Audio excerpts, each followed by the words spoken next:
For years, we were basically relegated to weight loss medications that were amphetamine driven. And everyone's heard of amphetamines, just like illegally used amphetamines. They amp up your system, they make you jittery, all of these things, and they burn energy. And the medical treatment, other than some B12 injections that were used, it was basically the only thing that they had out there for weight loss. And of course, people lost weight because they were on legalized speed. They were on amphetamines. So they're walking around at 10 times the rate, but even then they were still hungry.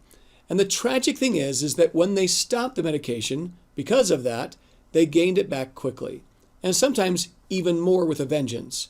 And there was also a lot of concern about the cardiac effects of amphetamines because the resting heart rate needs to be controlled, and the amphetamines raise that. So there are a lot of risks that came out from those amphetamines.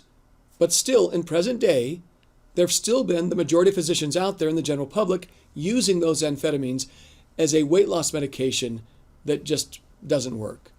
Then you go to the starvation diets. Many of us have studied every diet on the planet, the Okinawan diet, the paleo diet, the keto diet, all those things. And granted, we do need to reduce our carbohydrate intake. We need to stabilize our protein intake. Carbohydrates really do cause a lot of weight gain, but this medication stands out. It is so effective in the fact that the patient takes it and they don't feel hungry. The number one thing that causes people to fall off the wagon with weight loss is that they're hungry. You're fighting a natural urge to eat. And then you're ordering a nice big steak at a steakhouse and you have to push it away from you. Not with this medication. You can't out-eat this medication when you order that steak. Now with this medicine, you're going to take 2 bites of that steak and you're going to take the rest of it home for seconds. It modifies your eating habits and your lifestyle, and after a while, these patients learn portion control because they're just not hungry. There's nothing worse than fighting hunger and satiety, right?